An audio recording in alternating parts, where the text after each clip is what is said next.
नमस्कार दोस्तों, अनसुनी दिव्य कथाएं में आपका स्वागत है। आज हम आपको भगवान श्री कृष्ण से जुड़ी एक अनसुनी कहानी सुनाने जा रहे हैं। यह कहानी दानवीर कर्ण से संबंधित है और यह इसका एक उदाहरण है कि उन्हें दानवीर कर्ण क्यों कहा जाता है।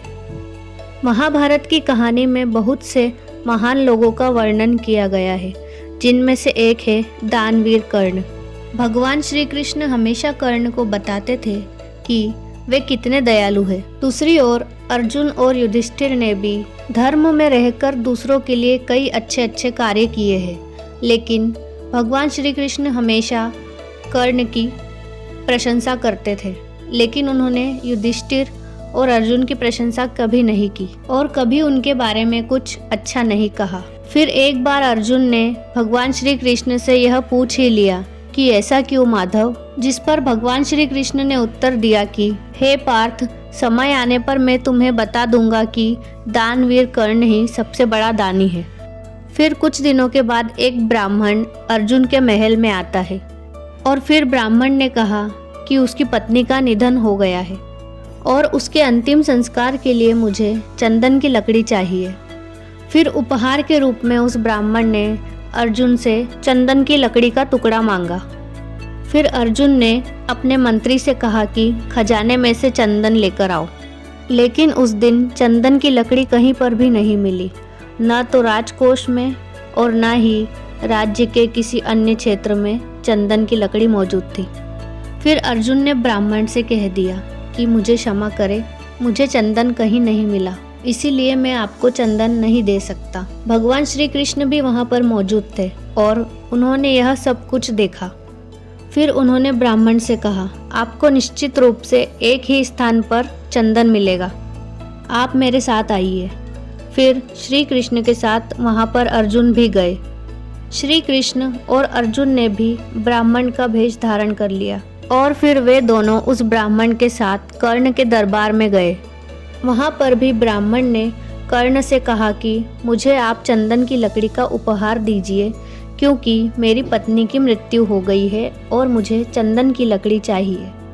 फिर दानवीर कर्ण ने अपने मंत्री से उस ब्राह्मण के लिए चंदन लाने के लिए कहा। फिर कुछ समय बाद कर्ण का मंत्री आता है और वह कहता है कि मैंने सब दूर ढूंढ लिया और पूरे राज्य में कहीं पर भी चंदन नहीं मिला। फिर कर्ण अपने मंत्री से कहते हैं कि चंदन मौजूद है, क्या तुमने हमारा महल नहीं देखा? हमारे महल में जो खंबे हैं वे चंदन की लकड़ी से बने हुए हैं, तो खंभों में से लकड़ी तोड़कर इस ब्राह्मण को दे दो। कर्ण के कहे अनुसार मंत्री ने वैसा ही किया और फिर ब्राह्मण को चंदन की लकड़ी खंबे में से निकालकर दे दी। फिर वह ब्राह्मण उस चंदन को अपने साथ उस स्थान पर ले गया जहाँ पर उसकी पत्नी को जलाया जा रहा था।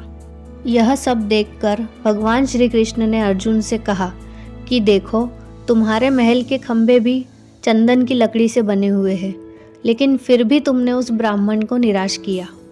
और दूसरी ओर कर्ण ने बिना कुछ सोचे समझे अपनी दानवीरता दिखाते हुए खंभे की लकड़ी तोड़कर उस ब्राह्मण को दे दी।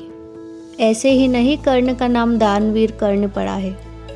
उन्होंने यह करके एक बार फिर से अपनी दानवीरता सिद्ध कर दी है।